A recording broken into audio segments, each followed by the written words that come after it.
योग दृष्टि समुच्चय की 8वीं ढाल, और उस 8वीं ढाल के अंतर्गत जीव जब पुण्य के उदय से कुछ प्राप्त करता है तो वो सिर्फ और सिर्फ बाह्य दृष्टि है, क्योंकि पुण्य के उदय में मिला हुआ वो तय नहीं करता कि तुम आत्मा तक पहुंच सकते हो। लेकिन यदि पुरुषार्थ से जो मिला है तो वो निश्चित है कि वो पुरुषार्थ समय होगा तो आत्मा तक पहुंच जाएंगे। पुण्य के उदय में जिसको जो अनुकूलता मिली है वो अनुकूलता उसे मिथ्या अवस्था में मिल सकती है। पुण्य के उदय में यदि उसे सम्यक ज्ञान अवस्था मिलती है तो वो पुण्य का उदय तारक बन जाता है। इसके लिए पुण्य का जो पर्याय है, अनुकूलता जितनी मिलती रहती है वो सारी अनुकूलताएं संकित आत्मा के लिए त्याग्य योग्य वैराग्य योग्य बन जाती है। क्यों? क्योंकि पुण्य का उदय था ना, वो चाहता ही नहीं था, पर्याय में उसे रहना ही नहीं था। कौन सा डॉक्टर सोचेगा इस पेशेंट से मैं रिलेशन रखूं? कौन सा डॉक्टर सोचेगा कि मैं ऑलरेडी जितने भी साल से प्रैक्टिस कर रहा हूँ वो प्रैक्टिस की मुझे पूरी सिंगिंग चाहिए? वो तो भविष्य सोचेगा, छोटा मेडिकल, बड़ी हॉस्पिटल, मल्टीपल हॉस्पिटल, वो बड़ा सोचेगा। वो ब्लॉक नहीं होता है। पुण्य के उदय का साधक वो अपने पुण्य से कहीं प्रभावित नहीं होता है, अपने पुण्य के उदय के कारण वो वहाँ ब्लॉक नहीं होता है। यहाँ पर 8वीं दृष्टि में कहते हैं कि तुम्हारा पुण्य का उदय है, इसके लिए कुल चक्र मिला, जन्म मिल गया, जन्म की अनुकूलताएं सारी मिल गई। और संसार में हमें पता है कि जहाँ पुण्य का उदय कम है वहाँ दिखता है, पुण्य का उदय कम है तो वहाँ दिखता है। ज्ञानी ने श्रेष्ठ पुण्य का उदय बताया, श्रद्धा, तत्वार्थ सिद्धानम, उसका जैसा पुण्य उदय एक भी नहीं हो सकता। क्यों? क्योंकि वो निजी शक्ति है, स्व परिणाम है। क्योंकि वो शक्ति अनंत काल तक अनंत आत्माओं को अपूर्व ऐश्वर्य मिलने के बाद भी नहीं मिला है। इंद्र महाराजा को बहुत सारी ऐश्वर्यता मिली है, बहुत सारी अनुकूलता मिली है। तो इंद्र महाराजा को जो अनुकूलता मिली है वो मोक्ष कारक है? तो कि नहीं। क्यों? क्योंकि उनको सम्यक दर्शन हो सकता है, सम्यक दर्शन के कारण वहां जा सकता है। लेकिन उस सम्यक दर्शन के बाद भी उस आत्मा का यहाँ पर आकर संपूर्ण त्याग में जीवन जीना जरूरी था। मानव जीवन में आने के बाद उस मानव जीवन में परम साधना का अनुभव होगा तो ही कल्याण होगा। अब मानव जीवन उससे मिला ही नहीं है, समझो। और देवलोक की दुनिया के अपार पुण्य है, देवलोक की दुनिया का अपार ऐश्वर्य होने के बाद उसे परमात्मा के प्रति प्रीति है, परमात्मा के पंच कल्याण कर रहा है। ऐसा इंद्र महाराजा, उसे करना क्या है? कर्म उसे वहां छुड़ा देगा, यहाँ आने के बाद ज्ञान दशा उसे अपने में स्थिर करेगा। वहां इतनी ज्ञान दशा नहीं है, व्रत के परिणाम नहीं है वहां पर है। वहां व्रत पाने की उसकी कोई पुरुषार्थ, कोई सामर्थ्यता है ही नहीं, वो व्रत में रह ही नहीं सकता। तो वहां का जो पुण्य है वो कर्म के उदय के कारण है। वहां का पुण्य कर्म के उदय कारण, जन्म से एक राजा का पुत्र है, वो मालिक है कि नहीं 100 सोना मोर का, 1000 सोना मोर का, 10 गांव का, 20 गांव का, उसे पता है। क्यों? राजपुत्र जो है वो ऑलरेडी 6 महीने का, 12 महीने का, 2 साल का, 8 साल का, उसे कुछ ज्ञान नहीं है ऐसा जवाबदारियों का। तो क्या वो वास्तविक इतना धनवान हो सकता है? हो सकता है। किसके कारण? राजा के कारण। इसी तरह इंद्र महाराजा वो किसके कारण ऐश्वर्यवान है? पूर्व के पुण्य के कारण। लेकिन यहाँ पर घटना क्या घटी? पूर्व का जो पुण्योदय है उससे जो मिला है वो सारा मिला हुआ जो पुण्योदय है वो कर्माधीन है। इसके लिए व्यवहारिक सारी सामग्री ऐश्वर्य उसे मिल गया, लेकिन सम्यक भावों के कारण उस ऐश्वर्य से छूट जाए, उस ऐश्वर्य से छूट जाए तो परमात्मा के कल्याणक बनेगा। और वो संस्कार यहाँ बनेगा तो वो सम्यक भाव ज्ञान दशा उसे यहाँ संपूर्ण त्याग करा देगा। तो जो पुण्योदय था कुल चक्र का वो देवलोक की दुनिया में प्राप्त हुआ, लेकिन देवलोक की दुनिया का जो कुल का उदय था वो उससे महात्याग की ओर नहीं ले गया। पुण्योदय था, त्याग का उदय नहीं था। वो कहाँ पर मिला उसे त्याग का उदय? प्रवृत्ति चक्र में। दो बात हुई, कुल चक्र प्रवृत्ति चक्र। कुल चक्र यानी कि बिना मांगे सारी सिस्टम सेट हो जाना, ऑटो सिस्टम सब मैनेज होता है, जिसे हम कुल चक्र कहते हैं। तुम नहीं चाहो तो मिल जाता है। नॉर्मल एग्जाम्पल, अचानक तुम्हें इन्विटेशन आया कि भाई तुम्हें मोदी बुला रहे हैं, तो ये क्यों? तो कि यहाँ पर 26 जनवरी है और उसमें आपको गेस्ट बनाया है क्या? तो कि मैंने तो कुछ किया नहीं लेकिन आपको इन्विटेशन है, आप नहीं जाओगे? आपको, आपने क्राइम थोड़ी किया है, आपने कोई गलती थोड़ी की, आपने ईडी वाले ने इंक्वायरी के लिए थोड़ी बुलाया, पुण्य क्या बात है, जाना है चले जाएंगे। ये आपको इंसिडेंटली जो रिजल्ट मिला है वो किसने दिया? आपने तो कुछ नहीं किया था। तो पुण्य के उदय के कारण सामग्री मिल सकती है, देवगति मिली, मानवगति मिली, अनुकूलता मिली, ऐश्वर्य मिला, सब कुछ मिला, किसके कारण? पुण्य के उदय के कारण। क्यों मिला? कुल चक्र। तो जिसका कुल के कारण सारा सिस्टम सेट हो गया है वो ऑलरेडी पुण्योदय है, कुल के कारण मिला। अब जो पुण्योदय मिला है वो पर्याय था, अब पर्याय से पार होना है। इसका मतलब ये हुआ कि मिला पुण्योदय, प्रवृत्ति चक्र। मेरी यहाँ बेस्ट एक्टिविटीज क्या हो सकती है? तो जवाब है कि यहाँ पर आत्मा की गायक भाव की स्थिति को यानी कि श्रद्धा को और मजबूत बनाना है तो सही अनंत शक्ति है आत्मा में। मैं देव बनूं कि न बनूं, मैं साधना करूं कि न करूं, साधक बनूं कि न बनूं, तपस्वी बनूं कि न बनूं, दानी बनूं कि न बनूं, लेकिन मेरा जो आत्मा है वो तो अनंत ज्ञान का है कि नहीं है? वो स्वरूप जाने वाला है कहीं? आज साइक भाव नहीं आ रहा, आज सार्वक्षणिक भाव नहीं आ रहा, नॉर्मल बात करें, धर्म भाव नहीं आ रहा। धर्म भाव नहीं आ रहा है तो तेरी आत्मा में धर्म की स्थिति नहीं है, धर्म स्वरूपमान नहीं है। आत्मा का स्वरूप क्या? तो जो कुल चक्र का बेस था वो प्रवृत्ति चक्र तक नहीं पहुंच पाया। क्यों? क्योंकि प्रवृत्ति चक्र तक पहुंचने के लिए उसके पास वो परम श्रद्धा, इसके लिए उत्तराधिक सूत्र में स्टार्टिंग में बोला परम दुर्लहा श्रद्धा, अत्यंत अत्यंत कोई दुर्लभ हो तो श्रद्धा हो, क्योंकि श्रद्धा समाधि के साथ जुड़ी है, श्रद्धा आत्मशक्ति के साथ जुड़ी है, श्रद्धा संभाव गुणों के साथ जुड़ी है। श्रद्धा का जैसा आविर्भाव हुआ उसके अंदर परमात्मा का प्रारंभ, सम्यक दर्शन जिसे कहते, परमात्मा का अवतरण हो गया। बोलो, जो आत्मा गुण की स्थिति में रहता है उसे पहचान कौन सकता है? जिसको गुण में रहना है, गुणवान बनना है, वही पहचान सकता है। क्रियावान गुणवान को नहीं पहचान सकता, यानी कि स्वयं के लिए भी आपघात है। खुद की आत्मा गुणवान है, वो पहचान सकता है क्रियावान? क्यों? क्रिया ने जवाबदारी नहीं ली कि तुम्हें गुणवान बना देगी? क्रिया ने जवाबदारी ली कि नहीं ली? क्रिया जवाबदारी लेना चाहिए ना। जिसके 100 ओली हो गई है वो व्यक्ति के जीवन में अनाहरी पद आ जाना चाहिए ना। गुणों का संबंध आत्मधर्म से था, अध्यात्म से था। क्रिया का संबंध बल से था, फिर वो बल पुण्य का हो, वो शरीर का बल हो, कोई विचार का बल हो, या फिर कोई भी व्यावहारिक भीड़ का बल हो, क्रिया तुरंत हो जाती है। किसके कारण होती है क्रिया? क्रिया किसके कारण होती है? क्रिया का बल है ना। श्रद्धा का श्रेष्ठ बल यह है कि तुम्हें गुणों के अध्यात्म के साथ रहना पड़ेगा।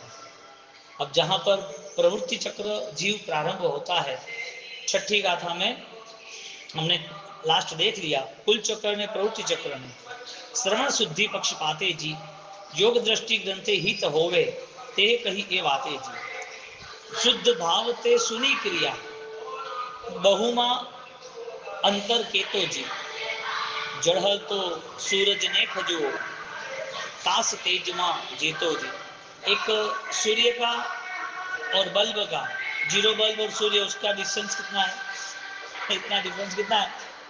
इतना प्रॉपर नहीं है, यानी कि बहुत लंबा डिस्टेंस है। उसका उजाला कितना, इसका उजाला कितना। यहाँ वापिस आगे, जो व्यक्ति पुण्योदय के कारण मिली हुई सामग्री में यदि गुण प्राप्त नहीं करता है तो उसका क्या होता है?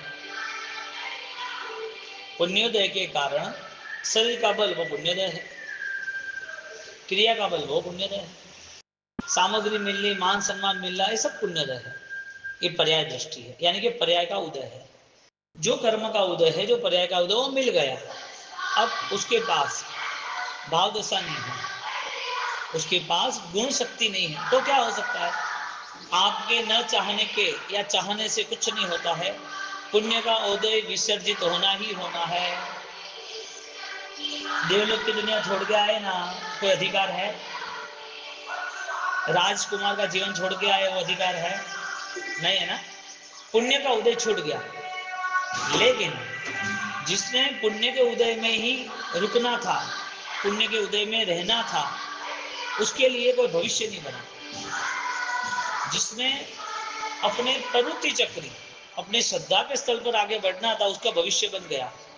क्यों? क्योंकि देवलोक से भी जो आया है जीव श्रद्धा के कारण, देवलोक का पुण्योदय छूट गया, लेकिन देवलोक से जो अरिहंत की पंच कल्याणों की जो श्रद्धा थी, वो श्रद्धा यहाँ पर अभी भी दूसरे भाव में आ गई, और वो श्रद्धा आने के कारण आज उसे प्रवृत्ति चक्र में उसका पुरुषार्थ त्याग प्रधान बनता है। यानी कि त्याग का मूल स्रोत गुण है या बल है? जो ज्ञान है वो किसने दिया था? ऑर्डर किसने दिया? ज्ञायक भाव ने दिया।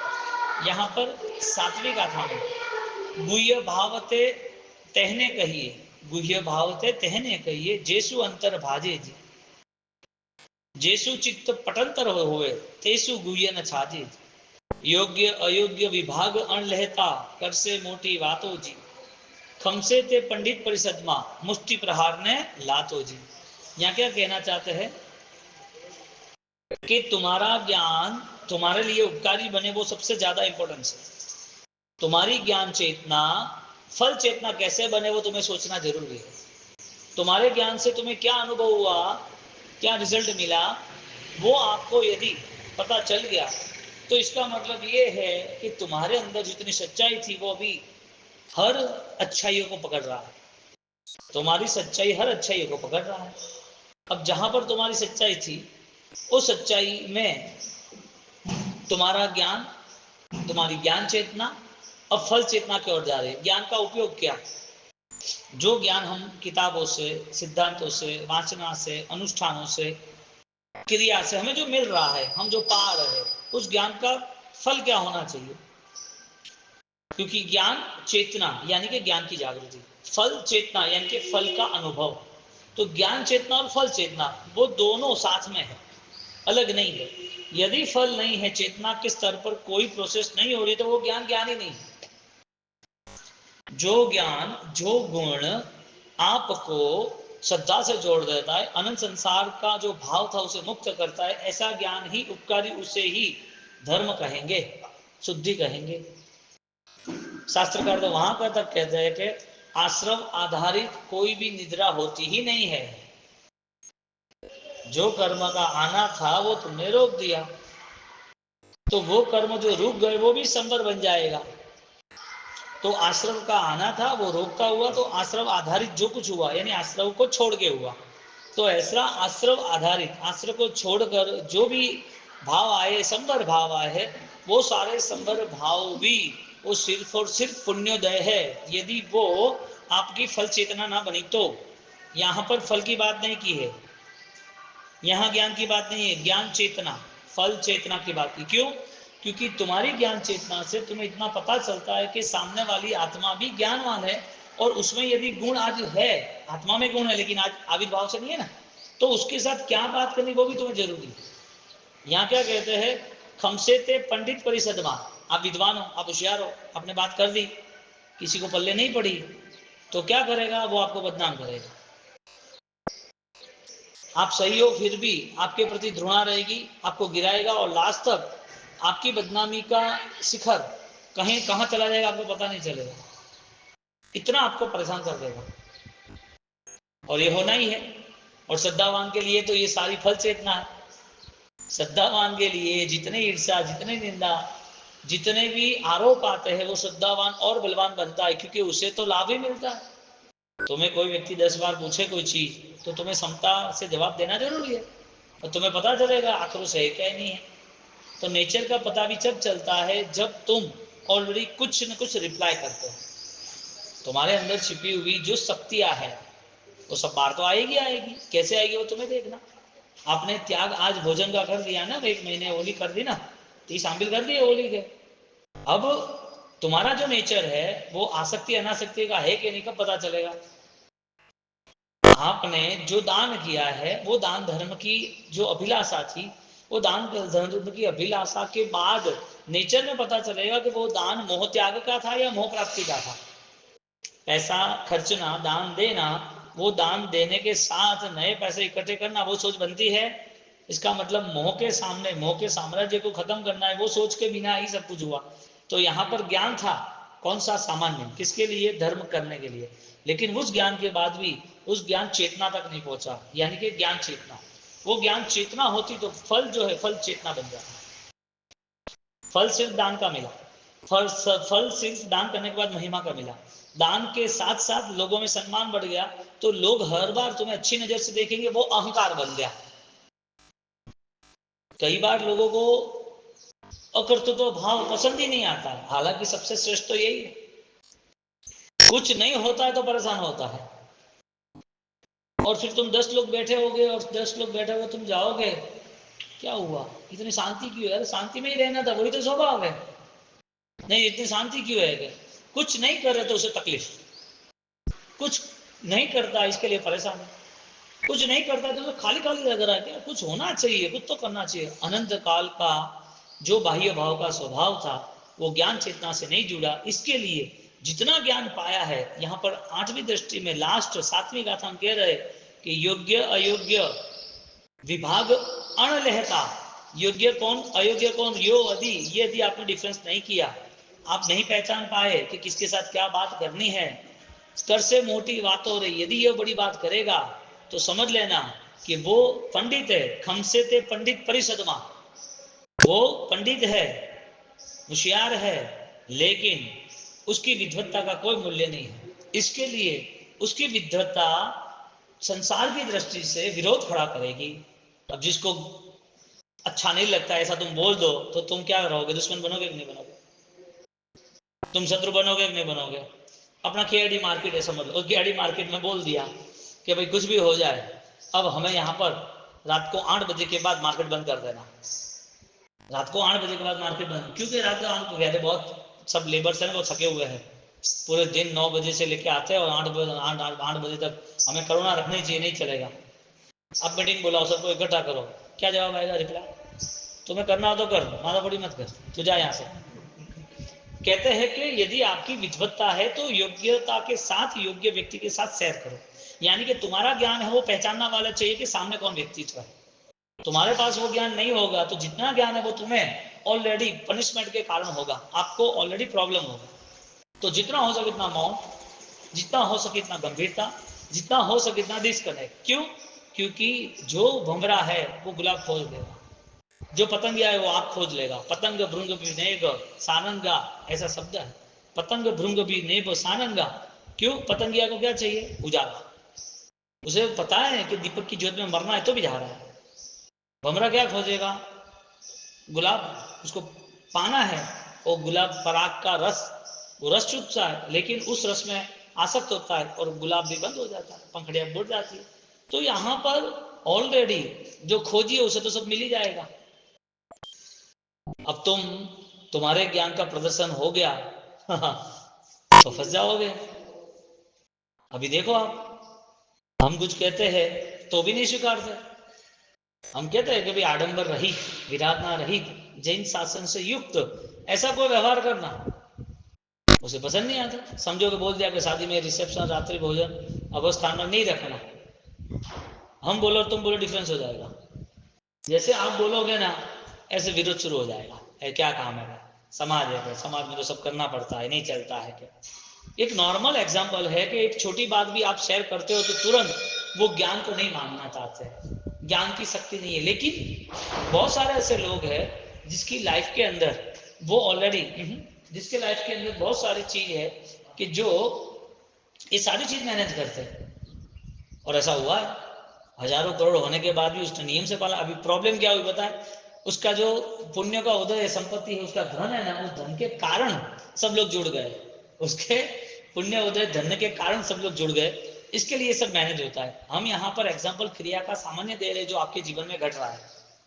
आप सबको बोल दे कि सुबह प्रतिदिन करना हो तो 2-4 बार मना बोल देगा, आप जोर से बोलो, 3 बार 4 बार और बोलो, तो वो क्या करेगा? जाने दिन क्या काम है? सुबह एक तो जल्दी तो उठ नहीं सकते, रात को इतना काम रहता है, सुबह प्रतिदिन हो सकता है? कोई भी अच्छी धर्म की बात सिर्फ आपके लिए वो तय करना पड़ेगा। आपकी ज्ञान चेतना आपके लिए उपकारी है कि नहीं, वो आपको निर्णय लेना पड़ेगा। यदि वो ज्ञान प्रदर्शन हो गया, दिखावा हो गया, दूसरे के लिए हो गया, तो सामान्य महिमा मिल जाएगी। सामान्यतः लोगों से आपका कनेक्शन हुआ है, लोग आपको पूजनीय मानेंगे, साधु जीवन में के बाद भी उस ज्ञान के प्रभाव से लोगों को अच्छा लगेगा। लेकिन आत्मधर्म की स्थिति जो है उसमें ये सारी चीजें दोष रहित होती है, यानी कि ज्ञान चेतना, ज्ञान को चेतना के तक ले जाना, फल चेतना जो ज्ञान चेतना तक गया है, वो चेतना का स्वरूप जो है उसका अनुभव हो रहा है, फल चेतना। इसके लिए ज्ञान की बात भी सही से नहीं करना। वो कहते हैं ना, ज्ञानी से ज्ञानी मिले करे ज्ञान की बात। ऐसा ऐसा एक वाक्य आ रहा है ना, कि नहीं आ रहा है? ज्ञानी से ज्ञानी मिले करे ज्ञान की बात, गद्दे से गद्दा मिले करे लातम लात। वे क्या होगा आप बताओ? जितने विवाद है, जिन लोगों को अपने अहंकार से, अपने कार्य से संतुष्टि मिल रही है, ऐसे लोग जैन शासन के कार्य कर सकते, जैन दर्शन में नहीं जुड़ सकते। जैन शासन के कार्य कर सकते, जैन दर्शन से नहीं जुड़ सकते। उनकी पूरी स्थिति, ज्ञान पाना है, तुम कहीं पर भी जाओ ज्ञान पाओ। ज्ञान जहां मिलता है वो समृद्धि कितनी विशिष्ट है। लेकिन नहीं, ये तो फंस गए विवादों में। ये तो अपना मंदिर है, ये तो अपने समुदाय, ये तो अपना महाराज साहब है, ये तो ये वो है, वो तो ये नहीं चलेगा। तुम्हें क्या है, तुम्हारा उपादान क्या है, तुम क्या चाहते हो? तुम मार्केट में जा रहे हो, तो मार्केट में बहुत सारी चीजें बिक रही है, तुम्हें जो चाहिए वो लेके निकल जाओ। तुम सारे मार्केट में आवाज करोगे ये नहीं चलेगा, वो नहीं चलेगा, ऐसा नहीं होना चाहिए। संसार है, संसार में धर्म क्षेत्र में बहुत सारे बदलाव आने वाले हैं। तुम्हारा ज्ञान फल, ज्ञान चेतना क्या ऑर्डर दे रहा है? तुम्हारी श्रद्धा से तुम कितने करीब जुड़े हुए हो, तुम्हें क्यों इतना विरोध है, क्यों इसका रिएक्शन आ रहा है? तुम्हारा ज्ञान प्रदर्शनकारी तो नहीं ना? तुम्हारे ज्ञान से क्रिया के बाद भी अहंकार और विरोध तो नहीं ना? ये सारी चीजें क्यों घटित होती है? यहाँ कह रहे हैं कि ऐसी बातें सुनकर तुम अपने आप में स्थिर रहना। ये जो योग दृष्टि की, योग की, अध्यात्म की बातें सुनी ना, अब उस बात को लेके दुनिया में इसको बेचने नहीं जाना। स्पेशलिस्ट डॉक्टर वो हॉस्पिटल या अपने बेस्ट मेडिकल सेंटर यानी कि अपने डिस्पेंसरी में रहता है, वो बार बार बैग लेके नहीं जाता कि भाई तुम्हें कुछ करना है, तुम्हें कोई बीमारी है, तुम्हारा ऑपरेशन करना है। बेस्ट डॉक्टर यानी स्मार्ट डॉक्टर है, उसकी एक पर्सनालिटी होती है ना। यहाँ ज्ञानवान की पर्सनालिटी होती है, वो मैच्योर होता है। ज्ञानवान यानी मैच्योर। तुम्हारा ज्ञान है तो वो आदमी क्या रिएक्शन करता है, क्या पहचानता है, उससे तुम्हें कोई लेना देना है ही नहीं। और आज सारे मापदंड क्रिया से, बाह्य समृद्धि से, बाह्य व्यवहारों से जुड़े। तुम 4 अच्छे फंक्शन करा दो, 4 अच्छे चढ़ावे ले लो, देखो आपकी पूरी दृष्टि बदल जाएगी। फिर आपने 100 पाप किए होगे तो भी चलेगा, आपने 100 गलत काम किए होगे ना तो भी आप अच्छे लगोगे सबको। क्यों? तुम्हारा वास्तविक स्वरूप नहीं है, ये पैसे ने सब खेल खेल दिया।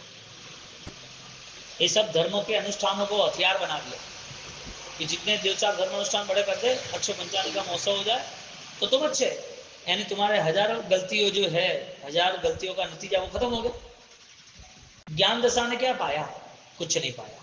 इसके लिए जैसे पैसा एक हथियार बन जाता है दुनिया की महिमा पाने के लिए, इसी तरह एक धर्म क्रिया भी हथियार बन जाता है, वो हमारी अच्छाई है ऐसा दिखाने के लिए। वास्तविक दोष दृष्टि का परिवर्तन नहीं हुआ।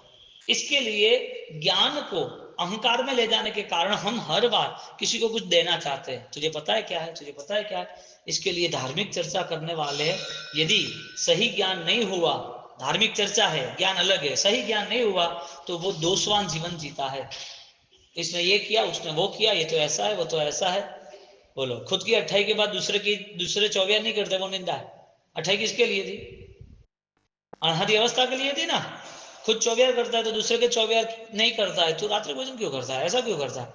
अरे तुम्हारा स्नेह है तो उसे ज्ञानवान बनाओ ना, ज्ञान से सब कुछ होगा, एक नियम नहीं होगा, 1000 नियम होंगे। उस वो ज्ञानवान बनेगा तो उसकी आत्मा में वो गुण है, वो सामर्थ्यता है, सच्चाइयां छिपी हुई है, वो सच्चाई के कारण वो सब कुछ करेगा। तुम क्यों 24 के पीछे पड़े हो? तुम सिर्फ सामायिक और प्रतियों के पीछे क्यों पड़े हो? उसकी ज्ञायक स्थिति जो है उसका दर्शन करा दो। हृदय नयन निहारे जगधनी, शब्द क्या रखा? हृदय नयन निहारे जगधनी। परमात्मा उसकी आत्मा को देख रहे, तुम्हें आत्मा दिख नहीं रही। अब परमात्मा बनना है तो आत्मा दर्शन के बिना कोई रास्ता नहीं है। गुह्य भाव ते कहने कहिए, जो आंतरिक बल आपको मिला है, गुह्य भाव जो श्रद्धा का बल निर्मित किया है ज्ञान दशा से, ज्ञान और श्रद्धा को एक रूप में एकाकार करके अनुभव में ले जाना है, ऐसे गुह्य भाव को यहाँ कहते हैं कि गुह्य भाव से आंतरिक अंतर्भाजे यानी कि अंदर रहे हुए जो दोष थे वो तो समाप्त हुए। जेसु चित्त पटंतर होवे, ऐसे व्यक्ति के जीवन में चित्त में जो पटंतर आवरण जो होते हैं, जो कोटिंग्स होते हैं, लेयर्स होते हैं, वो लेयर खत्म होता है। किसके का प्रभाव से?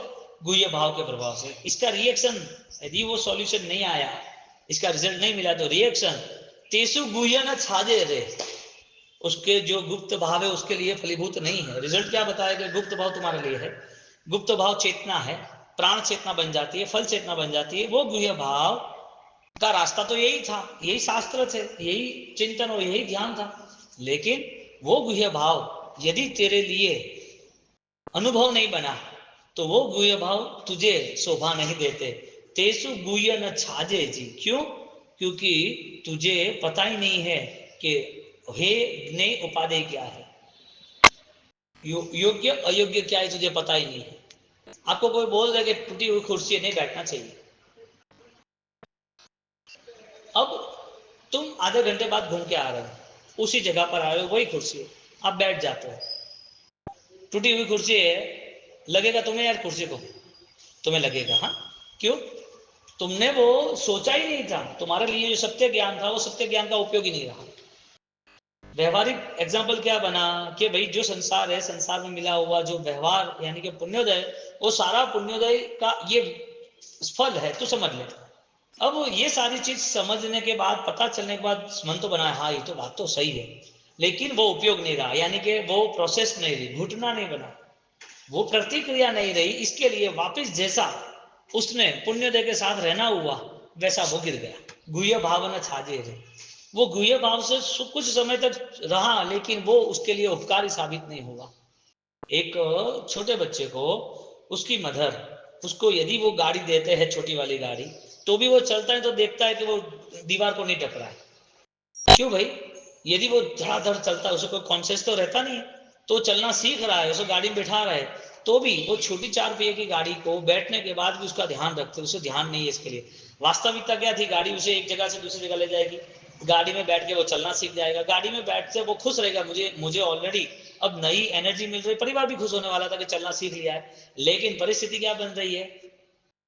माँ ने ध्यान नहीं दिया तो वो गिरेगा, खुद तो ध्यान देता ही नहीं। उसके लिए मिला हुआ अच्छा योग वो उपकारी साबित नहीं हुआ। हमें मिला हुआ ज्ञान वो परम ज्ञान नहीं बन पाया, स्व ज्ञान नहीं पाया, गुण ज्ञान नहीं बन पाया। अब सही था, लेकिन बाल जीव, बाल भाव उसके लिए उपकारी साबित नहीं होता है। तो यहाँ पर खमसे थे पंडित, यानी 7वीं गाथा में अंतिम में कहते हैं कि तुम्हें बदनाम होना हो, गलत गलतियों सामने बहुत आएगी, तो आप अपने हिसाब से आप समझ लो कि आपको दुखी होना है। इसके लिए ज्ञान घुटने के लिए है, ज्ञान बेचने के लिए, बांटने के लिए नहीं है। और ज्यादातर ज्ञान बांटा जाता है तो समझ लेना सब किराए का ज्ञान है, उधार ज्ञान। अब देखना सबसे अच्छी तरह इसकी रजुआत होती है, सबसे अच्छी तरह। इसके लिए आप तो जो मोटिवेशनल स्पीकर है, आज जो भी विद्वान है, जो भी ज्ञान की बात करते हैं, तो लोगों को अच्छा लग रहा है, क्योंकि उसको अच्छी तरह प्रेजेंट करना पड़ता है। और साधक अवस्था की बात करो तो, साधना में परम त्याग की बात करो तो वो मजा नहीं आता है। मन के परिणाम हम पकड़ ही नहीं सकते हैं, मन के परिणाम हम पकड़ ही नहीं सकते। और वो मन के परिणाम यानी कि वो ज्ञान दशा में प्रवेश करना है, तो बहुत सारी चीजें अपने डायरेक्टली एक प्योरिटी के साथ, पवित्र के साथ जोड़नी पड़ेगी।